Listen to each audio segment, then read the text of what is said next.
Same age, you look to your peers as people to look up to and aspire to be as good as one day. If you're a parent, I'm sure you can imagine what's going through these kids' minds. Here we go, folks. Tfue on your screen. Block has been his place forever, Dr. Lupo, and he is not shying away here in game number 1. I had a chance earlier during warm-ups just talk to Tfue about this landing zone. The opinion was basically, I don't care who else lands here, I'm going to take it. I'm going to clear out every other opponent there and roll on through. He's got a chance to go up the hill potentially for ballers if those remain uncontested.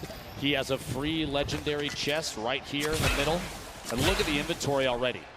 Blue pump shotgun, gold tactical AR, gold standard AR, a mini bandages. He's got brick for days here. The resources are incredible. A loadout already. He just needs some mobility. Maybe drop one of the ARs depending on ammunition at a certain point. Gotta find some shadow bombs. Even the redeploy might be worth it. We'll see if he swaps out. He actually puts down that tac AR and grabs a purple grenade launcher. And the zone right there as well. Oh my god. Only one other player landed here. That's Clipnode. So it's going to be Tfue versus Clipnode for control of the block, unless Clipnode decides to say, rotate away. I've got a lot of respect for that gameplay. He knows block as well. Clipnode always landing here too. Will go ahead and fall away. And folks, I think as a sign of respect for Tfue as a player, they have forfeited the rest of block to this man, as he's already at 190 total HP and a fantastic inventory. Rotating here towards Fatal Fields. Class on your screen. Bucky there as well. Class currently with a little bit of a mixed inventory, but this is what we talked about yesterday. If you play Fortnite, you know that in the Fatal Fields corn maze, there is loot. Well, guess what? Just floor spawns all over. Typically, you and I, I'm sure, Ben, break all the corn 100%. down. We farm it on up. These players know the exact route of where the loot is while it's hidden in the corn because they've studied this area of the map so much. It's the little things that make the biggest differences. Class right now looting, and no one has any clue where he is. Lucky in the long barn, grabbing. There's 2 chests spawn here, plus any of the floor loot possible along the way. Little side stalls, so quite a bit of wood to farm up. He's got a couple little forests. He's got the fork knife quarry there, plus the ship up top. He can take that slip all the way to the top. He's got an opportunity to travel basically uncontested early game, unless somebody maybe gets a couple shots from a distance. Meanwhile, over here at Mega Mall, Pika and Keenstar hanging out inside the shops. Quite a few chests, a lot of verticality inside.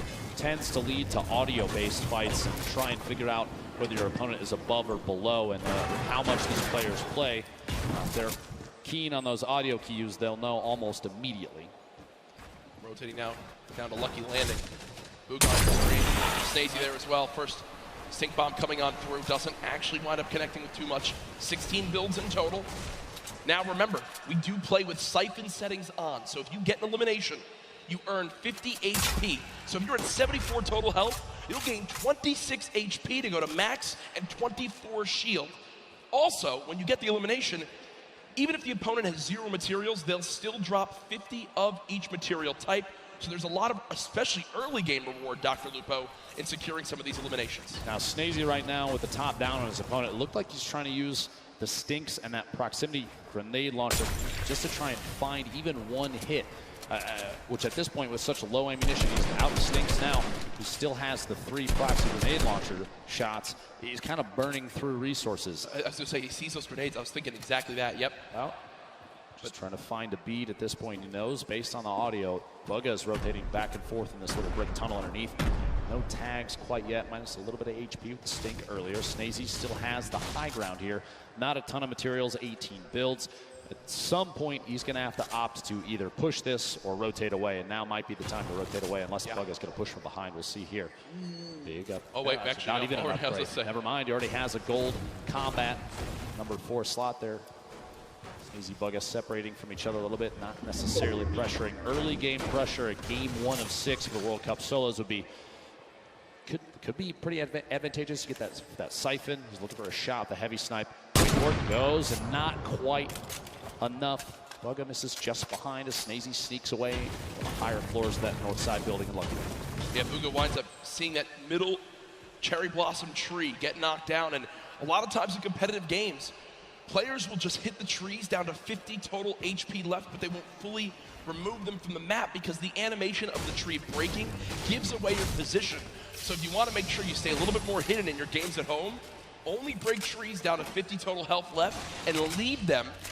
You'll get a ton of materials, but you'll also still remain as hidden as possible. Benji Fishy, a player with very high expectations for not only himself, but from the community here this weekend. Did play yesterday, I believe placed 14th with his duo, Mr. Savage.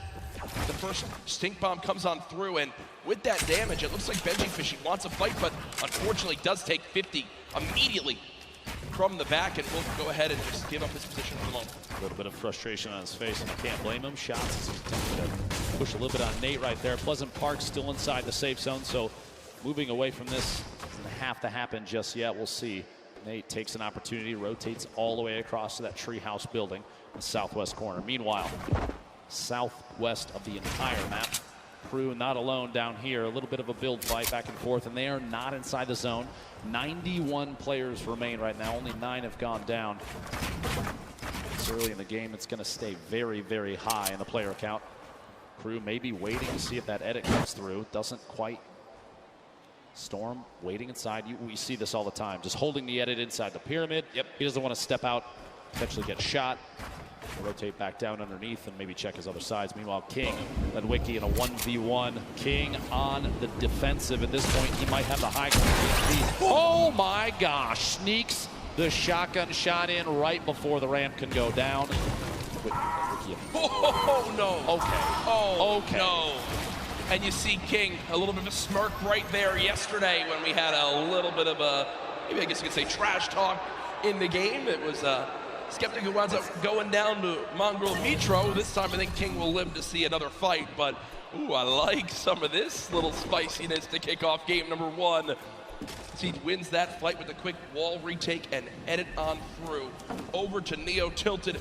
Creo, Hornet, and Clicks currently within a couple buildings of each other, and you see on your screen on the backside, Lechi, Bugha, and Mongrel still there as well. Slaughter Noise rotating through, looks like on a ball on the backside. Real quick, we'll put the replay up of exactly how that played out. Storm here, stuck inside that box just moments ago. No. Oh, full send into the air and does catch the shots there. The burst SMG proving useful even midair. Burst SMG, probably not the exact item that players want, but still making use of it. Uh-oh, it's a corn fight. Dr. Lupo, you're used to this in Nebraska, as right now we've got like Rogue home Shark. for me, Jack. Yeah, this is, I mean, you've got a ton of skill in this one. As we see Rogue Shark currently dropping down the bandage for the moment. Already the ramp goes through, and Rogue Shark just wasn't ready for it. So if you didn't catch what happened right there, Dr. Lupo, quick little breakdown. The campfire was placed, he lost control of his wall, but because he had no pyramid inside his box, the opponent placed a ramp and then edited past the ramp for extra cover. It's one of the fastest but most effective ways to take out an opponent when they're inside their 1x1. Left Eye did just get an elimination. Does use that shockwave to get away from Erouse, but solid start as well, and I believe I did just see a fan favorite in Vivid in the elimination feed picking up his first elim. Storm starting to move. We have 56 seconds. My apologies before the next circle closes, and it is a big crunch to the center of the map. You might not be able to see in the bottom right there, but folks, it is just northeast centered from Neo Tilted. Everyone is going to get pushed together into the city. Let's see here. Dubs, very confident play, trying to push from the outside of Flint, knock from his opponent to rotate away, and Dubs does not want to let them go. 46 back-to-back hits, and he can't find a bead on Evil Mare. Goes down out here at the old Greasy Grove Ice Lake. And you see Evil Mare with still just in total about 80 HP. Got the 50 back for the elimination, so when you calculate it, really only had about 30 health left. So Dubs so close, but not able to connect with that final combat shotgun shot. And Dr. Lupo, look at this inventory for Riverson for Team Liquid. 6 shockwave grenades, 2 minis, 3 chug splashes, a launch pad. Weapon's a little bit awkward, if I'm going to be honest. Just a scoped assault rifle and a epic tactical shotgun. But Storm Surge is coming to play, and Dr. Lupo, we haven't really touched on that yet today. Inform the viewers at home as to exactly what this is. So Storm Surge is a mechanic to prevent players from potentially sitting and not engaging in fights. If there are a certain number of players at this point, when there's over 70 when this circle closes, people are going to start to take 25 damage every tick. That's every 5 seconds. Yep. Unless they are over the threshold for the amount of damage done in the lobby. It's a way to encourage players to get engaged in fights without having to force anybody. You can't really just sit still the entire time. You've got to get engaged, get involved with what's going on. And it ends when we go below that threshold. Let's bring up this first threshold. You have to drop below 70 players. So Storm Surge will remain in play right now until 69 players is reached. You see Bugha with an elimination, Blaster with one as well.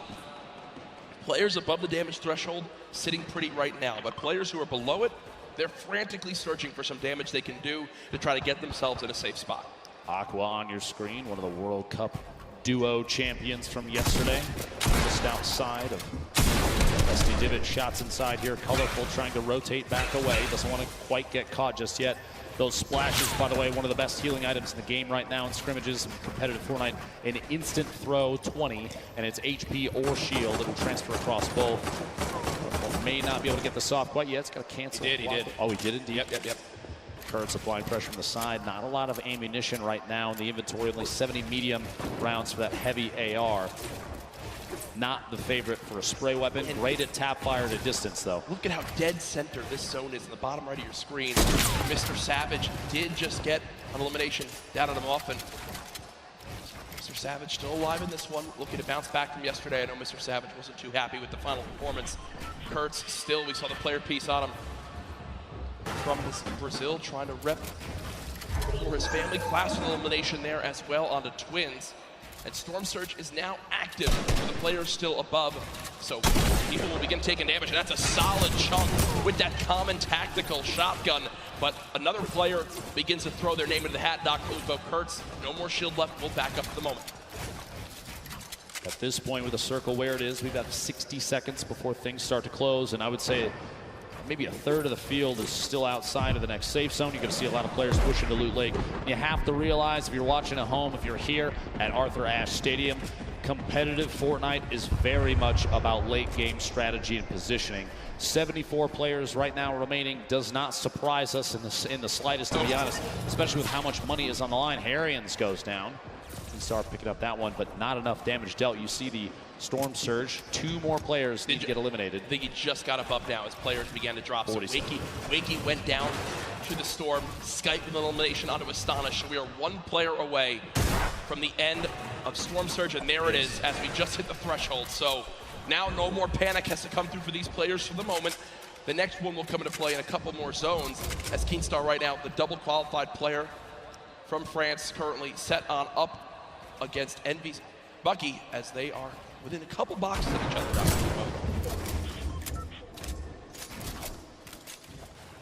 Just to see exactly where things move through here. Just want to hold these edits and look out. No reason to apply too much pressure just yet. He's kind of waiting to see other players that may be around him rotating away, and that's exactly the play. Bucky, by the way, a player that we've seen competitive qualifiers. He actually spent some time talking to Hogman a lot to refine his gameplay and his drop. We've seen a big improvement since then. Good shout out to Hogman for helping Bucky out with that one. All the way here to the World Cup solo finals. Will he use one of the campfires in the inventory for 25 extra health? It depends on the play. If he's looking towards late game, he's going to try and hold on to those for a heal off potentially when that final zone starts to close. We'll have to see. A quick reminder, by the way, on the right side of your screen, a victory royale. The win is worth 10 placement points. Those are big. Top 5 is 7 points. Top 15 is 5. Top 25 is 3 points, and every single elimination for these players is an additional point. We go, the focus of the current map right now. A lot of players out here on the hill. Northeast side of Neo tilted, actually a pretty good spot. You have multiple slips nearby. While those are still on, you have to remember those do turn off. Sky picking shots. I believe that's on DRG just to the south. No pressure applied there. He's trying to sneak any shot he can through. Actually, it's challenged. Surprises me. Doesn't go for the build there to protect and get a better spot. Wow, that's solid damage though. Just go for it. Solid damage, and look what's also on the ground right there. The legendary infantry rifle. Still can swap to that when needed. Right now, choosing to go with the spray weapon. This is a player that's close. We have a replay coming on in soon of Mega from FaZe, who This played yesterday in the duos competition with Dubs. Dubs already dropped his game. We'll see how Mega plays this one. Gets to the opponent's box, 2 clean shots. And there it comes through, and near max materials, Slurp Juice as well as Chug Splashes will be sitting pretty with the inventory right there. The next zone did just pop on up, moving to kind of the eastern side of the current zone. And what we're seeing right now from Skite is Skite recognizes he's got extra materials back, so he's gonna run back, build out a little bit, grab the excess materials, and continue to tunnel with these mats. He's also juggling items over as well to still have the ability to use these whenever he would like to wish to in these next zones. Here's everyone on the map. A rocket being fired on the far side. Bizzle there still on your screen. Commandment, Epic Whale. Prisonero still boxed up in metal just outside the zone, and Stompy, who was one of the more dominant European players in the online qualifier, still in this one, but Zate was in the lead with Sap yesterday, 5 of the 6 games, but in the end, not able to close it out. As you see, just continuing to spray, is above the damage threshold. This next threshold of players, Dr. Lupo, 50. So we're about a minute away before it activates. Bizzle with elimination, though, down on the Stacey. At this point, too, you have a lot of players. Crunch is going to start to happen. Player count starting to dwindle. The loadout here in Zate's inventory, a single Shadow Bomb going to be used for rotation if he has to. Not quite yet, though. He's already in the next safe zone. That heavy sniper rifle we just saw moments ago, and he'll probably go for it again. He's going to knock out a wall and immediately swap to that legendary AR to try and take shots while the wall is gone, while the player may not be paying attention. This could be a big one right here. Immediate swap, a 69 shield pack, solid crit through the wall. They do box up, but it looks like at that moment he saw the box was being pressured from another player and decided to go for it. Keep in mind, here we go. Keep in mind, no healing for Zate, so you can see just how cautiously he's taking these fights. Oh yeah. Also today in solos, there's no longer the threat, Dr. Lupo, of the double heavy sniper. Sure, we've seen solo players try to use it to their advantage by themselves, but it just is not the same effect. Lolboom, bottom right of your screen, Zate, top left of your screen, both with 2 eliminations so far, and here comes Storm Surge for players pushing on in. Not a threat for Lolboom as he's 409 above, but Karhu did just go down to that Storm Surge, so an unfortunate game number 1 there, and ooh, some free shockwave grenades to pick up Dr. Lupo will be extremely useful in these rotating zones, and oh man, Lolboom is eating the Stink Bomb. 50 damage, Dr. Lupo. Terrible, terrible spot to be in for Lolboom. Lolboom, a solo Irishman, qualified for the World Cup here. Gonna have to push on through and try and make his way to the next safe zone. Multiple ballers on the outside. He might be able to grab that one in the water right there if he sees it when he pops out. Have to wait and see. Vivid on your screen. Evil Mare still there as well. Saw him rotating in. Multiple ballers still on the field. Look at that build. Look at the, yeah. Oh this is like a Fortnite World Cup apartment complex. You have countless players stacked in next to each other. Bizzle going for the edit reset, can't quite catch himself just yet. Bugha still making plays happen. A lot of people have him high up on the leaders, and here it is again. Yarkos with the elimination from earlier on, down onto Aqua, who obviously was our Fortnite World Champion yesterday in duos.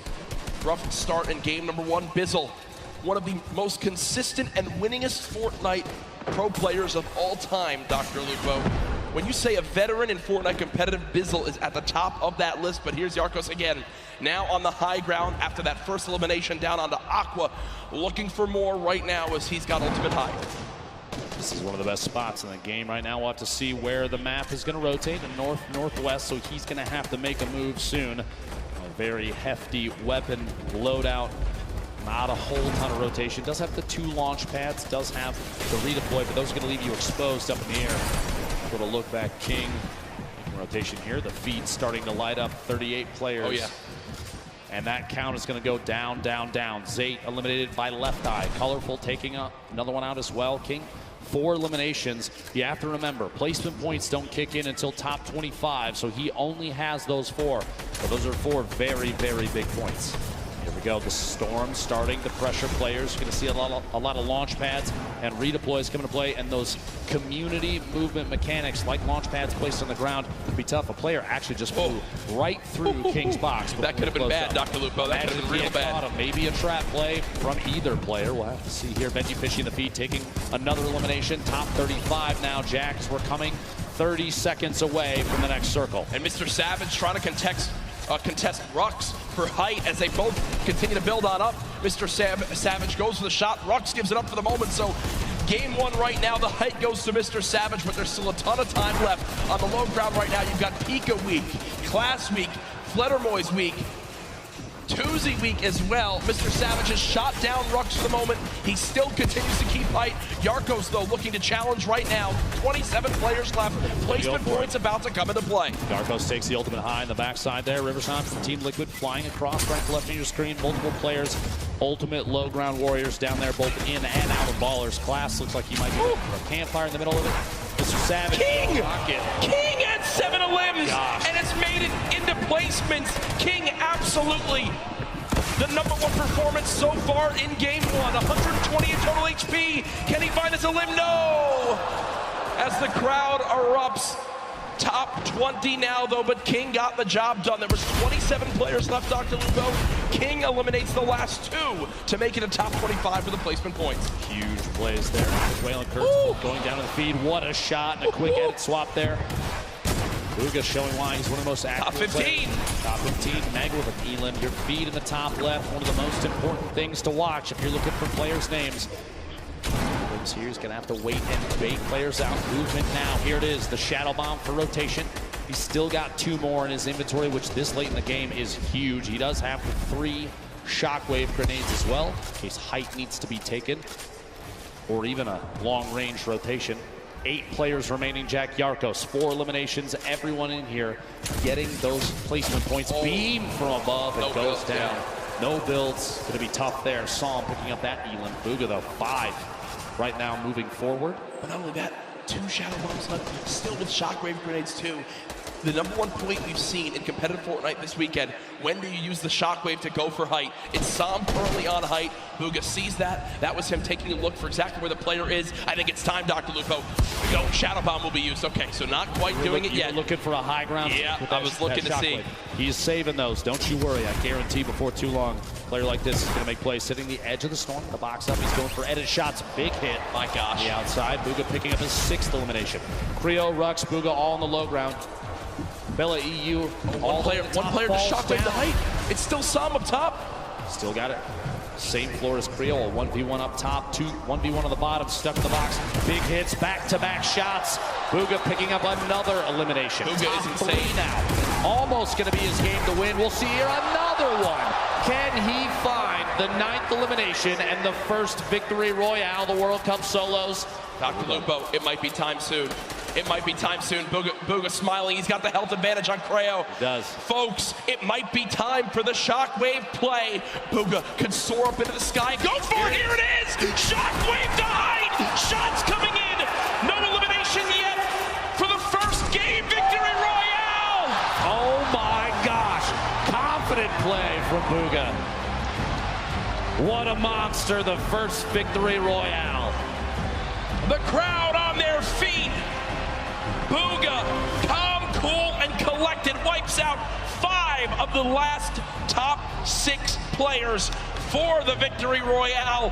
What a swing of points right there, Dr. Lupo. You get the win. You get max placement points. 9 limbs too. Folks, that is a statement game #1 for Bugha. And here it is again. The Shockwave up.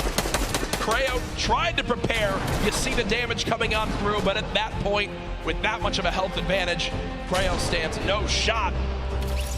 What a brilliant ending. Talk about a great late game. Solos absolutely living up to the hype of the duo competition yesterday.